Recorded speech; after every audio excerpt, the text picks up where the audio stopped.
again. Today I'm going to be doing life sciences again, but today we are focusing on meiosis. Now, on meiosis, these are the things we have to know: the structure of the cell. You have to know what are the structures or on the cell, right? You have to know what's the importance of meiosis. You have to know abnormal meiosis. Okay, now the first thing with every topic you do, just refer to your marking guideline. Please, guys, when you are dealing with life sciences, refer to your marking guideline. If there is anything or answers in the marking guideline, use those. Don't use anything else. Use those, because those are the answers that are going to be used to mark your sheet. So now, meiosis, right? You have to know the definition of meiosis, right? So meiosis is a division whereby gametes are formed, right? That forms haploid gametes, right? It's a division of a diploid cell to form a haploid cell, right? So that's your meiosis. You can define it in any way, but always include the keywords, right? Now, as we said, the first part, we have to know the structure of a cell, right? Now, on your cell, you have your cytoplasm, you have your nucleoplasm. Remember, you have to be able to differentiate between the two, right? Differentiate, please. Differentiate between the two. Nucleoplasm, plasm just tells you this is a fluid, right? These are fluids, but one is in the nucleus, but one is in the cell, right? Okay, now you have to know your cell wall and membrane. Do not confuse these two. They are not one thing, but they are two different things, right? One is your cell wall, two is your cell membrane. And you have to know your nuclear membrane. Now remember, on your nuclear membrane we have small holes which the mRNA uses to exit the nucleus, right? Those holes are called your nuclear pores. Nuclear pores. Now inside the nucleus we also have your nucleolus, right? It's the smallest. It's like a ball inside the nucleus. So that's your nucleolus, right? It's your nucleolus. Now you have to also know the nucleus itself, right? The nucleus itself is inside the cell, right? It's inside the cell. Now, the other parts I want us to know, these are just additions, right? But I want us to also know your ribosomes, right? You have to differentiate between your ribosomes and mitochondria and nucleus. Be careful of those three parts. So I just want us to know these two, ribosomes and mitochondria. And remember, one is mitochondrion, but many is mitochondria. Now the other part is your chromatin network. You have to know it's made up of what? Chromosomes, right? Chromosomes. That's your chromatin network. But the whole structure is made up of what? DNA. Now, the next part, you have to know the structure of a chromosome itself. A chromosome on its own. So you have to know this part. You have to know a chromosome has a chromatid and a centromere, which joins two chromatids to make a what? A chromosomes. Now, we also have to know that chromosomes in pairs are called homologous chromosomes, but chromosomes during crossing over are called epivalent.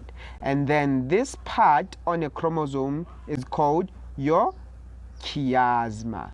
The part where the chromosomes join or meet during crossing over is called your chiasma, right? If there are many, it's chiasmata, right? Now that's the part where chromosomes meet during crossing over. So that's the other word, crossing over, right? We'll deal with that later on. So Now, you also have to know the importance of meiosis, right? You have to know the importance of meiosis. Now, these are the first ones, right? Remember, we have the importance of meiosis in your marking guidelines, so use those. So in your guidelines it says the first function or importance of meiosis is for the production of haploid gametes. Now remember, meiosis has a halving effect, so which means it halves 46 chromosomes to 23 chromosomes, right? Okay, now the next importance is the halving effect of meiosis, right? The halving effect of meiosis, this, what we talked about just a minute ago, a second ago, right? That it halves the 46 chromosomes to 23 chromosomes. And remember, this is haploid, right? And this is diploid. Now, this tells you that all gametes are haploid. All gametes are haploid, and we spoke about gametes when we were dealing with human reproduction. We said gametes are your sperm cell and ovum, right? Refrain from using egg cell. Now, ovum. So now then the importance continues to say the halving effect of meiosis overcomes. You can say overcomes or neutralizes, right? Neutralizes. So it neutralizes or overcomes the doubling effect of fertilization. Now this is the doubling effect of fertilization. Remember, I have 46 chromosomes. My girlfriend has 46 chromosomes, right? Or let's say my wife, né? So now I have 46 chromosomes, but my gametes are made up of 23 chromosomes, which is haploid, or half the chromosome number, right? Now, my girlfriend also has 23 chromosomes, which is also haploid, half the chromosome number. Now, this is where the doubling effect takes place. 23 plus 23 is equals to your 46 chromosomes. Now this shows that 23 multiplied by 2, so that's the doubling effect, is equals to 46. So this is the normal human chromosome number. So this importance is to maintain a constant chromosome number from generation to another. So me and my wife here are the first generation, right? But my children or offspring are the second generation. So it's from generation to generation. The halving effect to 23, right, of meiosis overcomes or neutralizes the doubling effect to 46 of fertilization, thus maintaining a constant chromosome number, 46, right? From generation to the other, from parent to offspring. Now, the next part, we also have to know the last one, which is the last importance. Meiosis is a mechanism that introduces in genetic variation. So that's the third importance of meiosis, right? This happens through what? Crossing over. Remember, crossing over happens in prophase 1. So we said we are going to deal with this. Now, here it comes. So crossing over happens in prophase 1, right? That's where chromosomes pack themselves in pairs next to each other and join on the chromatids, right? And share genetic material. So that's your crossing over in prophase 1. And also random arrangement of chromosomes at the equator. This happens in metaphase 1 and 2, right? So that's your random arrangement of chromosomes at the equator. Now the next part, we have to know your abnormal meiosis. So I'm just gonna turn over the page. Okay, now the next part, abnormal meiosis. We have to know the causes and effects of abnormal meiosis. So those are the two parts we have to know: the cause of abnormal meiosis and the effect of abnormal meiosis. Now, I just want to remind you of these two things, right? Meiosis takes place in the testes and ovaries in humans, but in plants it happens in the anther. So please remember that. When you're dealing with meiosis, it happens in testes and ovaries in humans and the anther in plants. Now, here we go. Abnormal meiosis is caused by a non-disjunction, right? This is a cause of abnormal meiosis. Now we have to know, when does a non-disjunction happen? So it happens during anaphase. It can either be anaphase 1 or anaphase 2. It can happen anywhere, in any one of those. So a non-disjunction is the failure of chromosomes to separate, right? It's when chromosomes fail to separate, right? Chromosomes fail to separate, right? Let me just add that, just to not to confuse people. So it's the failure of chromosomes to separate, right? Now, when a non-disjunction happens, it leads to the formation of an abnormal gamete. An abnormal gamete with 24 chromosomes. Remember, the half chromosome number is 23, but an abnormal gamete would have 24 chromosomes because it has an extra copy of chromosome number 21. So a non-disjunction affects chromosome number 21, right? Position number 21, right?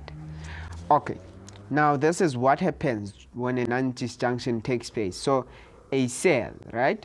This is the original cell at the beginning of meiosis. Now, first division, meiotic division, just houses the chromosome number. It doesn't make the cell diploid. It just houses the chromosome number. Remember, first cell has 2 chromosomes, but the 2 first cells formed have 1 chromosome each. Now, a non-disjunction could have happened in this point, at this point. This cell would have had no chromosome, but this cell would have had 2 chromosomes still.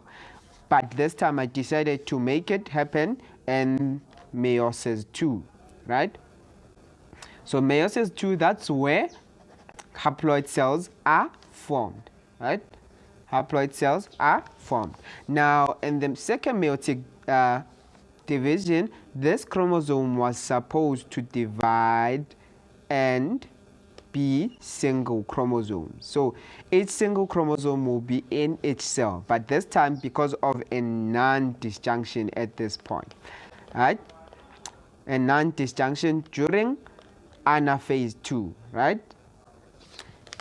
Anaphase 2. Now, so you have to be able to identify when the non-disjunction happened, right? So it happened during anaphase 2. Remember, this is meiosis 1, this is meiosis 2. Now, this chromosome has an extra copy. Can you see that? Has an extra copy at chromosome number 21. But this chromosome has 0 chromosomes because that chromosome that was supposed to be this side went to the other side. It was unable to separate from the other chromosome. So it was pulled to the opposite pole. And then to the opposite pole, nothing was pulled to that side. Now this side, the anaphase was normal. So as we can see, each cell has a chromosome, a haploid chromosome, right? So now you can also identify a non-disjunction or the effect of a non-disjunction, which is when an abnormal gamete fuses with a normal gamete, right? So that means it's 23 plus 24, right? Abnormal 24 chromosomes, normal 23 chromosomes. This will lead to a Down syndrome. It may lead to a Down syndrome. Now this whole thing may lead to Down syndrome. So this is how you identify that a non-disjunction took place on a karyotype. Remember, a karyotype shows the shape and size of your chromosomes from chromosome number 1 to chromosome number 23. Number 23 is your gonosomes, right? Your sex cells, gonosomes. So now at chromosome number 21, you realize that there are 3 chromosomes. Remember, these chromosomes have to be in pairs meaning in 2 by 2s, right? But this chromosome has 3 chromosomes, which means there is an extra chromosome. So that's how you identify a Down syndrome or non-disjunction on a karyotype, right? This is a karyotype. Now, this is all I have prepared for you guys.